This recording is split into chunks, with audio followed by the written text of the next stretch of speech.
신학생 때 교수님이 내준 과제로 로빈 마이어의 책을 읽은 적이 있습니다.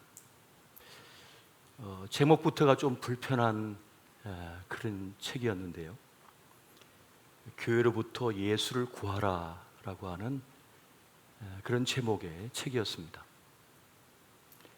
제목만큼이나 내용도 불편한 것이었지만 그 표지 그림은 더 마음을 불편하게 만들었습니다.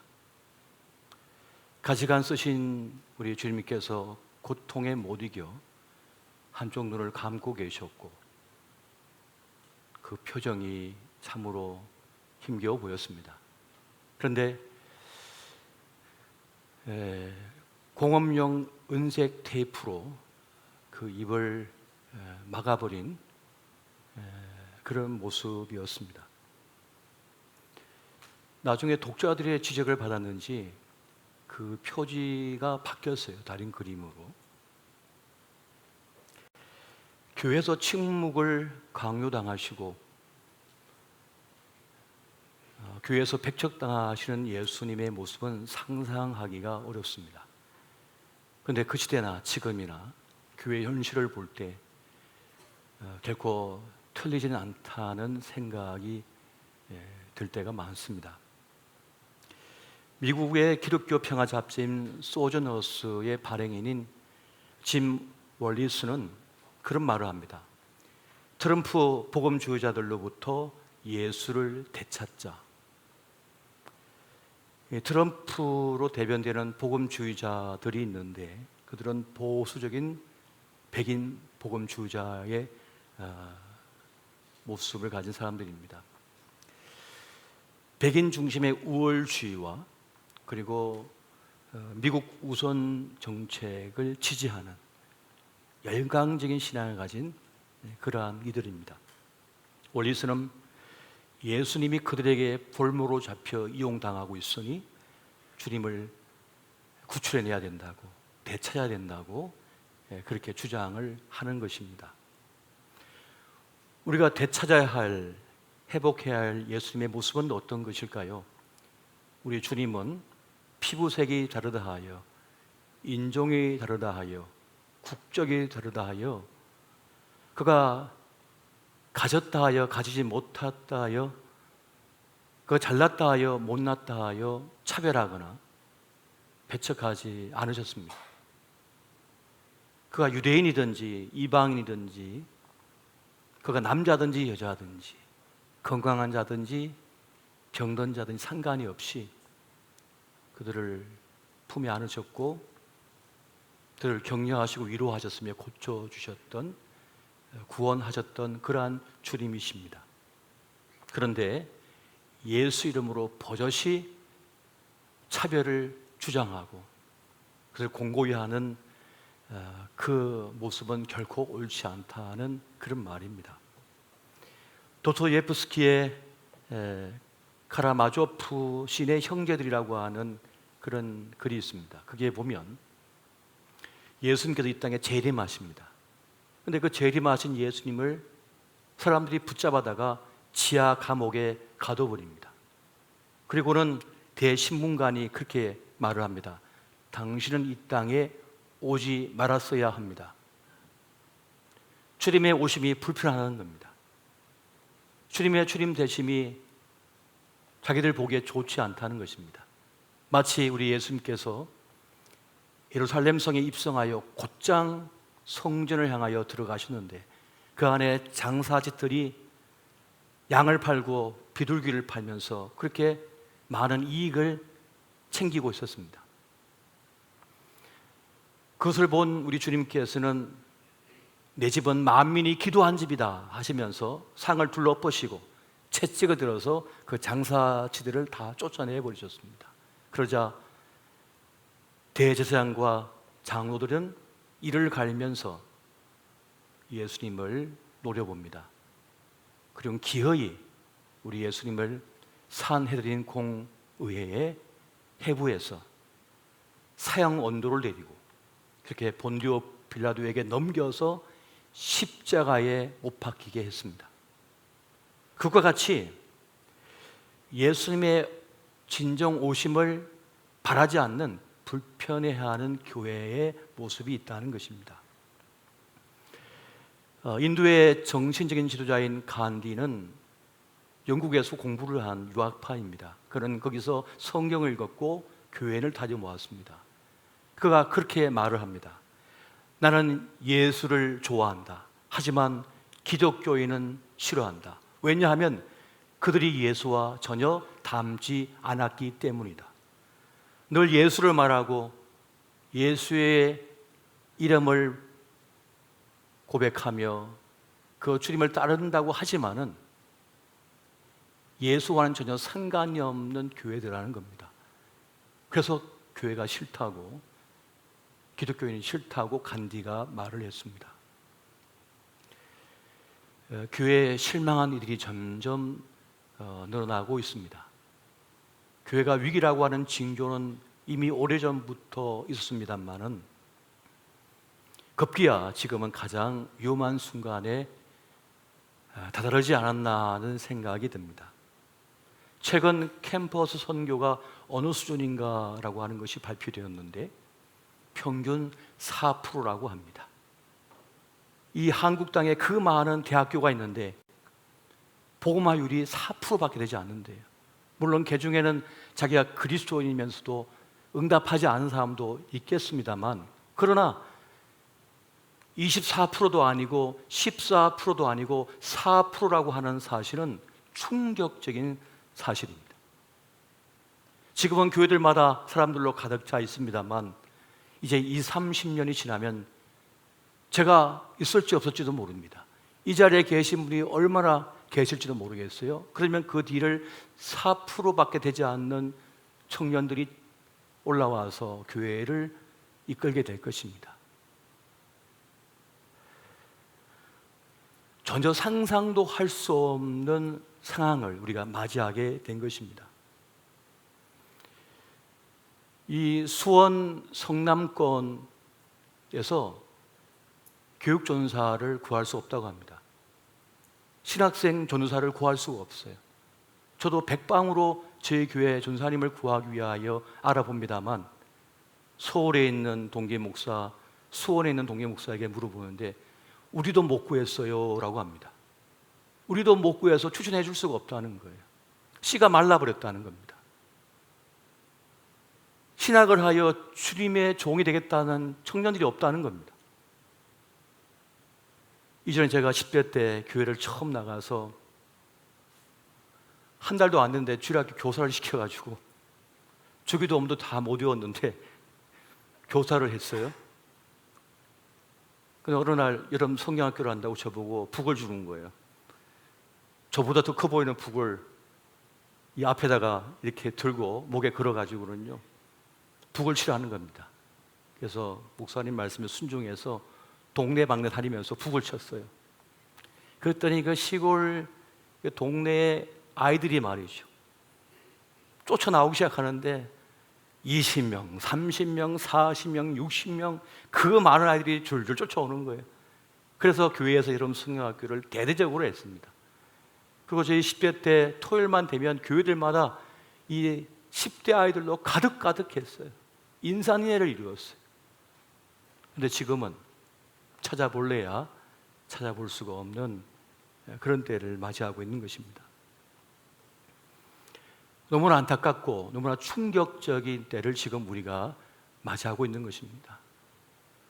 전혀 예상치 못한 상황을 우리가 맞이하고 있는 거예요. 2주 전에 제가 새해 목회 계획을 위한 기도 주간을 맞이해서 기도를 들어갔습니다. 산길을 걸으면서 계속 기도를 하는데 주님께서 어떤 신호도, 어떤 음성도, 어떤 메시지도 주지 않으시는 거예요. 그렇게 월요일이 지나고 화요일이 지나고 수요일이 지났습니다만 아무것도 느끼지 못하고 듣지 못하고 그렇게 착잡하게 지냈습니다. 그런데 목요일이 되어서 주님께서 저에게 그러한 메시지, 그 음성을 주시는 거예요.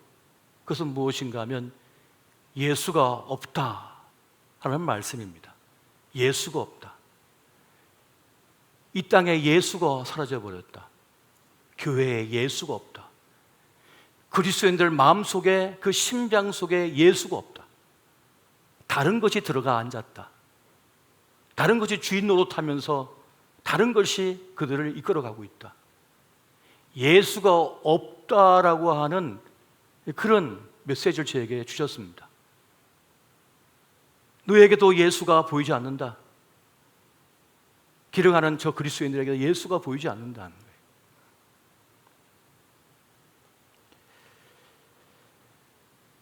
그다음 중에 주님께서 저에게 요한복음 15장 5절의 말씀을 주셨습니다. 요한복음 15장 5절의 말씀 우리 같이 한번 보겠습니다. 시작. 나는 포도나무요 너희는 가지라. 그가 내 안에 내가 그 안에 거하면 사람이 열매를 많이 맺나니 나를 떠나서는 너희가 아무것도 할 수 없음이라. 아멘. 그러면서 새해 비전 표를 저에게 순간 주셨어요. 예수가 내 안에, 내가 예수 안에. 한 번 따라해 보십시오. 예수가 내 안에, 내가 예수 안에. 예수가 내 안에 거하시고 내가 예수 안에 거할 때라야 열매를 많이 맺을 수가 있다는 것입니다. 오늘 열매가 없는 이유가 어디 있느냐? 우리가 절망하고 쓰러진 이유가 어디 있느냐? 예수가 내 안에 없기 때문에, 예수가 우리 가정 안에 없기 때문에, 예수가 내 자녀 안에 없기 때문에, 예수가 한국교회에 없기 때문에 조그만이라도 쓰러지고 넘어지고 좌절해버린다는 거예요. 예수를 빼버리고 다른 걸 예수님의 자리에 앉혔다는 거예요. 다른 것이 예수가 되어서 마치 복음인 것처럼 행세를 하고 있다는 것입니다. 그래서 지금 이렇게 어려움을 당하고 열매 없는 자리에 지금 이렇게 되었다는 것입니다. 여러분, 교회를 교회답게 하는 것은 건물이 아닙니다. 그 교회에 예수가 있느냐? 예수가 있느냐 없느냐가 그 교회가 살았느냐 죽었느냐가 판가름 나는 중요한 것이라는 것을 말씀해 주고 있습니다. 여러분, 교회가 생명력을 잃어버린 이유는 예수가 있어야 될 자리에 다른 것이 들어왔기 때문에 그렇습니다. 다른 것에 가치를 두고 거기에 의미를 부여하며 살아가고 있기 때문에 그렇습니다. 여러분, 복음은 무엇입니까? 예수 그리스도입니다. 예수 그리스도의 뜻이 뭡니까? 그리스도는 기름 부음을 받은 자라는 뜻입니다. 그러니까 예수는 기름 부음을 받은 자다는 뜻이에요. 그러면 기름 부음 받았다는 말은 무슨 뜻입니까? 메시아라는 뜻입니다. 구원자라는 뜻입니다. 그러니까 예수 그리스도, 예수는 구원자시다, 메시아이시다라고 하는 것이 바로 예수 그리스도의 뜻이 되는 것입니다. 그것이 바로 복음의 핵심인 거예요. 예수님이 곧 복음이신 거예요. 그런데 그 복음을 다른 걸로 대체해 버렸습니다. 다른 것이 들어앉아 있는 것이에요. 다른 것이 복음 노릇, 예수의 노릇 하도록 만들어 버린 것입니다. 그 자리를 차지하고 있는 것은 무엇입니까? 우리가 보물로 여기는 것입니다. 아파트입니다. 강남 땅입니다. 강남 땅에 들어가면 우리는 천국에 들어갔다고 생각해요. 그것이 우리의 우상이 되고 있고 그것이 예수님의 자리를 대신해 버렸어요. 다른 것이, 금덩어리가 보물이 되어서 예수님의 자리를 대신하고 있습니다. 그것이 예수 노릇, 복음 노릇 하고 있다는 거예요. 그래서 예수가 없다는 것입니다. 그리스도인들의 마음에 예수가 없고 한국교회에 예수가 없다는 것입니다. 정치가 들어와 버렸어요. 정치가 예수 노릇하고 있어요. 여러분, 예수 그리스도는 사회운동가도 도덕적인 철학자도 아니십니다. 오직 죽은 자를 살리기 위해서 예수님께서 이 땅에 오셨습니다. 인자가 온 것은 양으로 생명을 얻게 하고 더 풍성히 누리게 하려 함이라라고 말씀하셨습니다. 생명을 얻게 하는 것, 살려내는 것, 그리고 그 생명을 풍성하게 누리게 하는 것이 바로 예수님께서 이 땅에 오신 이유가 되며, 교회의 사명은 바로 그 예수님을 쫓아서 문 영혼들로 하여금 생명을 얻게 하고 더 풍성히 누리게 하는 것, 그것이 바로 교회의 사명임을 명심하시기 바랍니다. 예수를 상실해버렸기 때문에, 예수를 잃어버렸기 때문에 교회가 이렇게 무너져 버렸고 교회가 힘을, 생명력을 잃어버렸다는 것입니다. 여러분, 교회는 무엇입니까? 그리스도의 몸이라고 예수님께서는 우리에게 알려주고 계십니다. 교회된 우리는 바로 예수님의 몸입니다. 예수님은 우리의 교회의 머리가 되십니다. 그래서 교회에 있는 우리들은 바로 예수님과 함께 함께 동행해야 되며 주의 뜻에 손과 발이 되어 드리는 것, 그것이 바로 교회의 사명임을 여러분 기억하시기 바랍니다. 바로 이것을 우리가 놓치지 말아야 되는 것입니다. 제자들은 3년 동안 예수님을 쫓아다녔습니다. 예수님과 동고동락을 같이 했어요. 그러나 그들의 마음속에는 예수가 없었습니다. 그들은 서로 누구 높은 자냐, 누가 더 큰 자냐, 누가 더 높은 자리에 오를 것이냐, 그것 가지고 서로 다툼을 했습니다. 그러니까 그들은 한몫 챙길 생각밖에 하지 않았던 거예요. 그러나 그럼에도 불구하고 우리 예수님은 그 제자들을 버리지 아니하시고 기대를 저버리지 아니하시고 늘 기대하시면서 그들을 기다려 주셨습니다. 자기 꿈에 사로잡혀 살던 그 제자들이 언젠가는 하나님의 꿈을 내 꿈으로 삼고 살 것이라고 하는 그러한 기대를 가지고 그들을 포기하지 아니하시고 끝까지 그들과 함께 하셨습니다. 그들이 십자가에 못 박히신 예수님을 버리고 도망갔을 때에도 부활하신 주님께서는 새로운 제자를 사본시킨 것이 아니라 그들을 찾아가셨어요. 베드로에게 물으십니다. 요한의 아들 시몬아, 네가 나를 사랑하느냐? 요한의 아들 시몬아, 네가 나를 사랑하느냐? 요한의 아들 시몬아, 네가 나를 사랑하느냐? 베드로가 대답합니다. 주님, 제가 주님을 사랑하시는 줄 주님은 아십니다. 주님은 어떤 것도 어떤 조건도 달지 아니하시고 오직 한 가지만 물으셨어요. 요한의 아들 시몬아, 네가 나를 사랑하느냐? 그것만 있으면 된다라고 말씀을 하고 계시는 것입니다. 그렇게 제자들은 하나님의 꿈을 자기 꿈으로 삼게 되었습니다. 진정 자기를 부인하고 자기 꿈을 포기하고 하나님 아버지의 꿈을 자기 꿈으로 삼아 주님을 따르는 사람이 되었고, 그로 인하여 이 땅에 교회들이 세워졌으며 생명의 역사가 나타나게 되었다는 것입니다. 여러분, 지금 우리에게 필요한 것은 무엇입니까? 다시 예수님을 내 속에 모시는 것입니다. 다시 교회에 주님을 모셔드리는 것입니다. 여러분,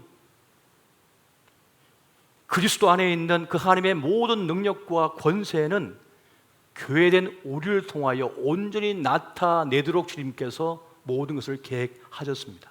그러니까 눈에 보이지 않는 하나님의 구원의 능력을, 생명의 역사를 우리 교회된 우리를 통하여 사람들을 경험하게 된다는 것입니다.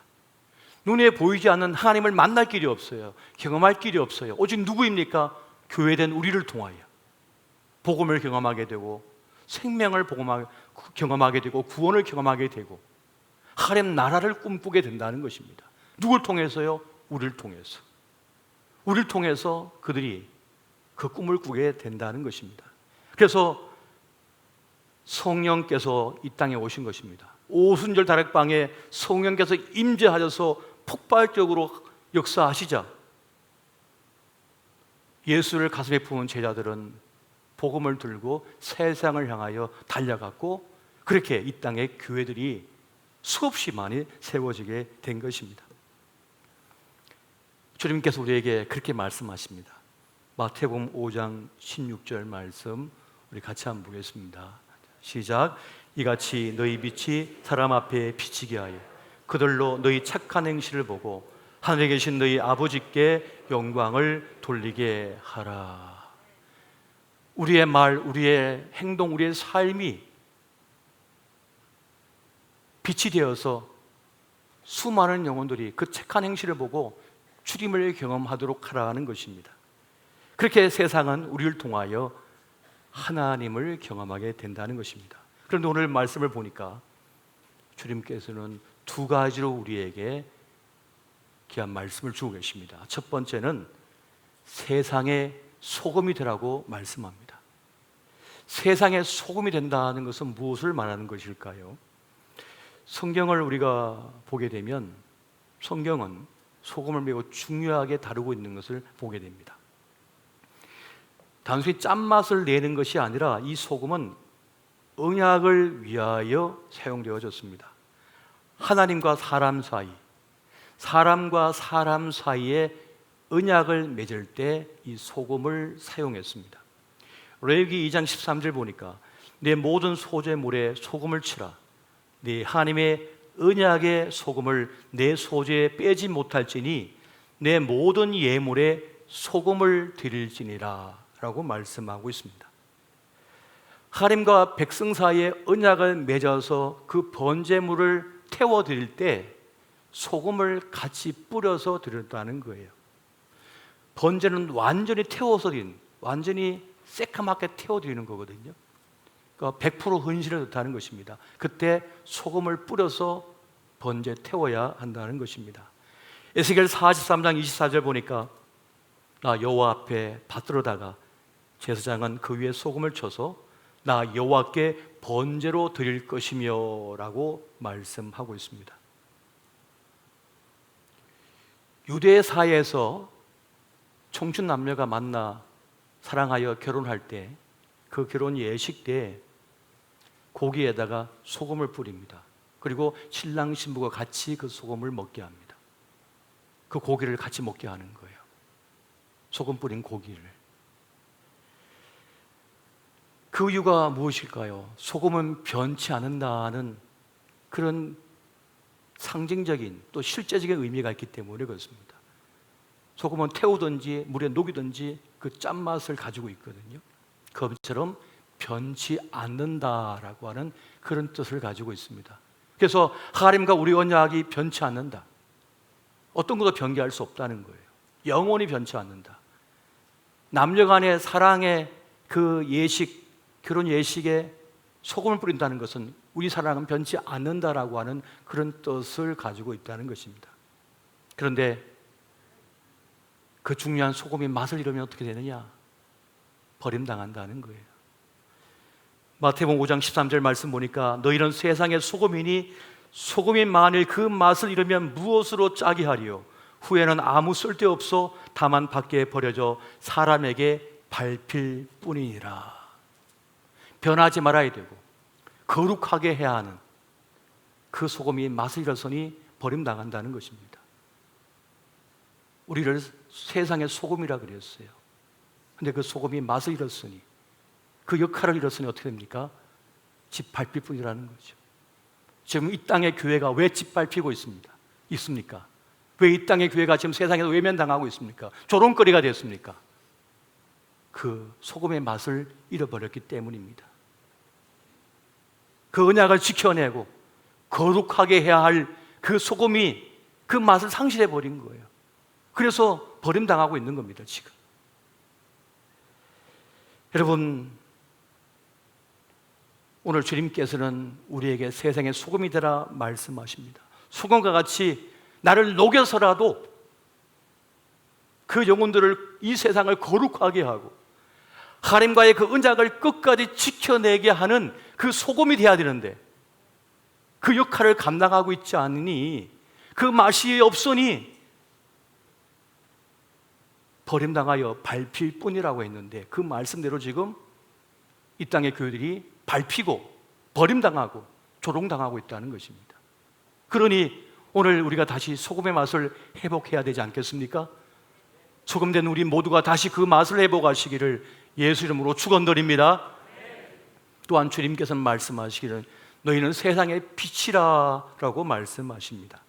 세상의 빛이 된다는 말씀은 무슨 뜻일까요?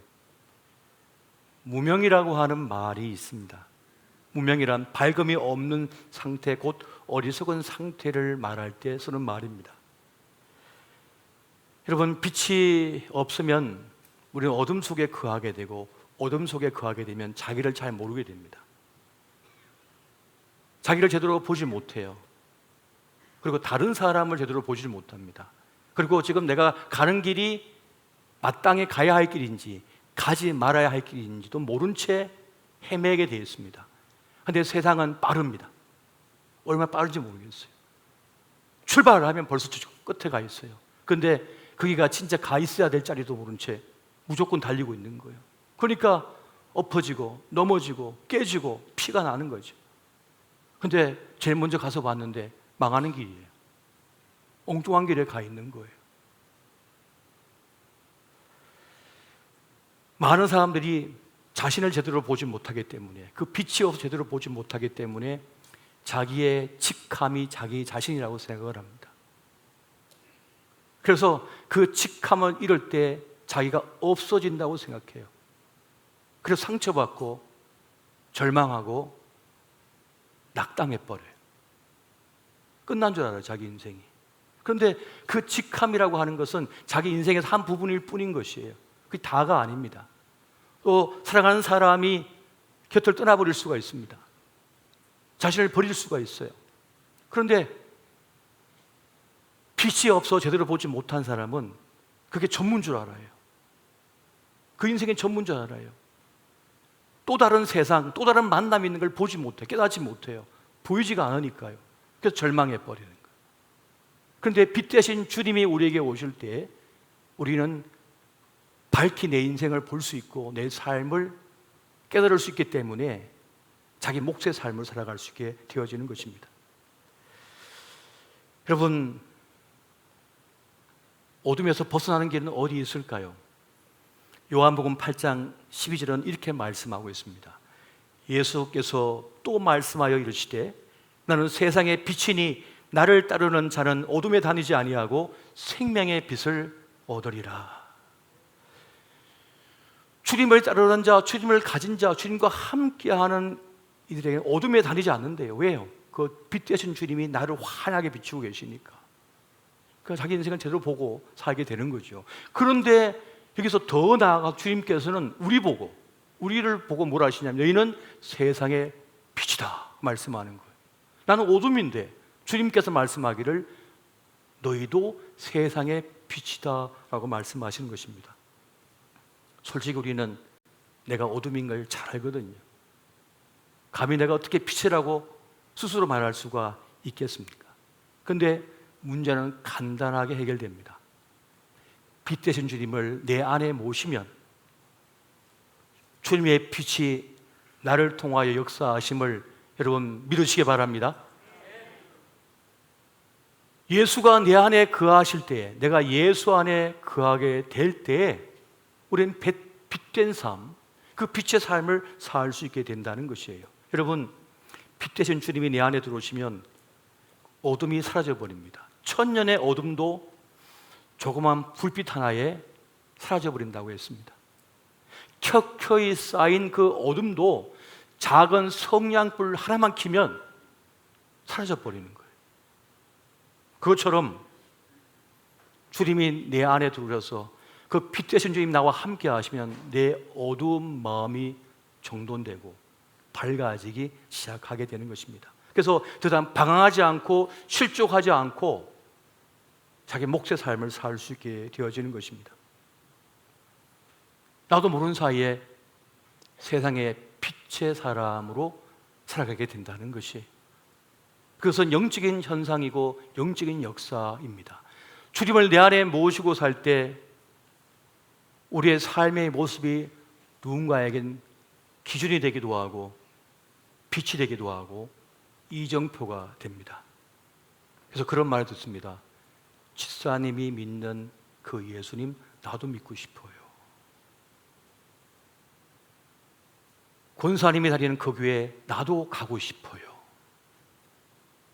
자기도 모른 채 누군가의 눈을 밝혀주게 되고 누군가에게 방향을 제시하고 있다는 겁니다. 뭐가요? 우리의 삶이, 우리의 행실이 주님이 내 안에 들어오시니까 우리의 표정과 우리의 말과 우리의 삶이, 우리의 인생이 누군가에겐 빛이 되고 있다는 것입니다. 이것이 바로 예수 생명의 역사인 줄을 여러분 믿으시기 바랍니다. 그렇게 주님께서 우리를 통하여 그 생명의 일을 이루고 계시는 것입니다. 그래서 빛 되신 주님을 모시고 사는 이들, 빛 되신 주님을 쫓아 살아가는 이들은 헛수고가 없습니다. 사실 우리 인생의 가장 큰 문제가 뭡니까? 열심히 공부했어요, 열심히 살았어요, 열심히 싸웠어요. 그런데 헛되다는 거예요. 헛되고 헛되니 헛되고 헛되도다. 아무것도 없다는 거예요. 여기서 사람들이 무너져 버리는 겁니다. 근데 빛 되신 주님이 내 안에 들어오시고 그 빛 되신 주님과 함께 동행하게 될 때 헛됨이 없어요. 헛수고가 없다는 것입니다. 여러분, 빛은 또한 어떤 역사를 행해냅니까? 멸균력을 갖고 있어요. 균을 없애버려요. 악한 사단 마귀와 이 세상의 악함이 자꾸만 우리에게 도움을 입혀요. 나쁜 생각들, 악한 말들, 그런 일들이 우리를 괴롭히고 힘겹게 해요. 그런데 예수가 내 안에, 그 빛 되신 주님께서 내 안에 들어오셔서 나를 비추실 때 사단이가 더럽혀 놓은 내 생각, 내 마음, 우리 아이를 더럽혀 놓은 그 악한 것들을 그 빛이 다 사라지게 만든다는 거예요. 멸균시켜 버린다는 것입니다. 그렇기 때문에 예수가 내 안에, 예수가 우리 가정 안에, 우리 자녀 안에 있을 때 어떤 어려움과 문제와 실패도 이길 수 있다는 그것을 오늘 말씀하고 계시는 것입니다. 여러분, 오늘 주님께서는 우리에게 말씀하기를 너의 착한 행실을 통하여 문용원들이, 세상 사람들이 하나님께 영광을 돌리도록 하라고 말씀하고 있습니다. 여러분, 마태복음 5장 16절 말씀 같이 한번 보겠습니다. 자, 시작. 이같이 너희 빛이 사람 앞에 비치게 하여 그들로 너희 착한 행실을 보고 하늘에 계신 너희 아버지께 영광을 돌리게 하라. 아멘. 주님은 우리를 이 세상에 사랑의 씨앗을 뿌리는 농부로 부르셨습니다. 여러분, 농부는 한 해 흉년을 맞이했다고 해서 절망하지 않습니다. 다음 해를 위하여 또 종자 씨앗을 준비하고 이른 봄에 나가서 그 논밭을 갈고 거름을 뿌리고 물을 대고 그리고 준비한 종자 씨앗을 심습니다. 잡초를 뽑아내고 또 풍성한 가을 추수를 기대하는 것이죠. 여러분, 주님께서는 이 세상 도처에 주님의 숨겨진 사랑의 일꾼들을 그렇게 숨겨 놓으셨습니다. 그 사랑의 일꾼들을 숨겨 놓으셨어요. 그들이 누군지 아십니까? 바로 여러분들입니다. 이 어두운 세상 도처에 사랑의 일꾼들로 우리를 숨겨 놓으신 거예요. 그래서 사랑의 온기를 불어 넣으라고, 이 냉랭한 세상에 사랑의 온기를 계속 불어 넣으라고 지금 우리에게 말씀하고 계시다는 겁니다. 여러분, 사랑이 깊어진 사람, 또 신앙이 깊어진 사람의 모습은 어떤 것일까요? 머뭇하는 것입니다. 누군가에 대하여 함부로 재단하거나 함부로 믿음이 있다, 사랑이 있다 없다를 말할 수 없는 것입니다. 조심스러운 거예요. 주님께서 뭐라 하셨습니까? 판단은 내가 하니 너는 사랑해 주라고 말씀하셨어요. 그를 축복해 주고 그를 사랑해 주라는 겁니다. 판단은 나의 몫이라고 주님께서 말씀하시는 거예요. 그래서 신앙이 깊을수록 하나님의 정념, 주님의 마음과 우리가 연결되어져서 함부로 누군가에 대하여 말하거나 판단하거나 심판하지 않습니다. 그저 축복하고 기도해 줄 뿐인 것입니다. 여러분, 지금 이 땅의 교회 모습이 볼품없다 하여 낙심하지 마십시오. 우리가 참 약하고 부족하지만 결코 주님은 우리를 버리지 아니하실 것이기 때문에 그렇습니다. 주님께서 베드로에게 뭐라 하셨습니까? 내가 너의 믿음이 떨어지지 않도록 기도하였다. 그 기도를 멈추지 않고 하였다라고 말씀하십니다. 그것처럼 주님께서는 우리의 믿음이 무너지지 않도록, 스스로 쓰러지지 않도록 주님께서 우리를 위하여 기도하시고 돌보고 계심을 믿으시기 바랍니다. 여러분, 우리의 넘어짐도 사실 우리의 삶의 일부분입니다. 넘어졌다가 또 일어서고, 쓰러졌다가 오뚜기처럼 또 일어나고, 그걸 허용하셔요. 그래야지 다른 넘어진 사람의 마음을 헤아릴 수 있거든요.